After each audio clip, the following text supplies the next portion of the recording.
Hello everyone, welcome back to my channel. तर आज आपण बनवतोय भरवा करेला. त्यासाठी मी अशी एक छोटी छोटी कारली घेतलेत, 6-7 आहेत. तर मी ही मध्ये कट करून त्यातल्या बिया काढून असे 2 भाग करून घेतलेत. आता मी एका पातेल्यामध्ये पाणी गरम करायला ठेवलं आणि त्याच्यामध्ये मीठ टाकलंय आणि त्याच्यामध्ये हे सगळे काप टाकून वाफवून घेतले, छान उकळी काढून घेतले आणि हे मस्त असे शिजलेत आता. आणि हे पाणी मात्र घ्यायचं नाही आहे, ते टाकून द्यायचं आहे. आणि आता हे सगळे मी एका प्लेटवरती काढून घेते. तर हे चांगले शिजलेले आहेत, जास्त शिजवायला नाही लागणार हे.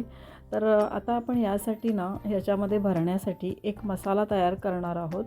तर इथे मी चिंच एका वाटीमध्ये पाण्यात भिजत घालून ठेवले, गूळ एका प्लेटमध्ये काढून घेतला आहे आणि इथे मी मसाला तयार करते. ज्याच्यासाठीमध्ये मी शेंगदाण्याचा कूट घेतला आहे 5-6 चमचे. त्याच्यामध्ये मी हळद टाकते, नंतर लाल तिखट टाकते, तुम्ही चवीनुसार आवडीनुसार टाका. धण्याची पावडर, जिऱ्याची पावडर, नंतर इथे तीळ घेतलेत आणि गूळ आणि चिंचेचा कोळ असं मी एकत्र करून त्याचं पाणी तयार करून घेते. आणि आता ह्याच्यामध्ये मीठ टाकते आणि नंतर हा चिंच आणि गुळाचं पाणी मी एकत्र करणार आहे. त्यात मी सगळं मिक्स करून कोथिंबीर देखील टाकली आणि आता छान असं बॅटर तयार झालं आहे. तर आता आपण हे एका एक करून याच्यामध्ये भरून घेऊया आणि हे सगळ्यामध्ये आपण असं भरून घेणार आहोत. आणि मी तुम्हाला सांगते, हे खूप छान लागतं, टेस्टी लागतं, बिलकुल कडू लागत नाही. तर हे मी अशा पद्धतीने सगळं भरून घेतलं आहे आणि आता आपण ह्याची फोडणी करून घेऊया. फोडणीसाठी देखील वेगळं काहीच नाही आहे, फक्त तेल घेतलं आहे. 1 ते 2 चमचे तेल आपण घेतलं आहे एका कढईमध्ये. तुम्ही पॅनमध्ये देखील करू शकता. तर ह्याच्यामध्ये फोडणीला काही टाकायची गरज नाही आहे. हे इतकं अमेझिंग लागतं की तुम्ही नेहमी नेहमी करून खाल, कारण बिलकुल कडू लागत नाही.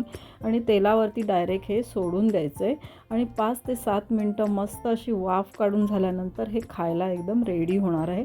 अगदी साईडने मी थोडंसं तेल सोडलेलं आहे, कारण मी ऑलरेडी कमी तेल टाकलेलं आहे आणि अगदी कमी तेलावर सुद्धा हे इतकं छान होतं. नंतर मी त्याच्यावर झाकण ठेवून ते छान असं शिजवून घेणार आहे. तर आता तुम्ही बघू शकता, इथे आपलं एक वाफ आली आहे छान अशी आणि हे रेडी झालेलं आहे, कारण ऑलरेडी आपलं हे शिजलेलं आहे. फक्त आपण छान अशी तेलावरती त्याची थोडी फोडणी टाकून घेतलेली आहे. हा आणि मसाला इतका उत्कृष्ट लागतो, तर लहान मुलांना देखील आवडेल ही भाजी. बिलकुल कारलं कडू लागत नाही. पहिली गोष्ट तर खूप छान झालं होतं, टेस्टी झालं होतं.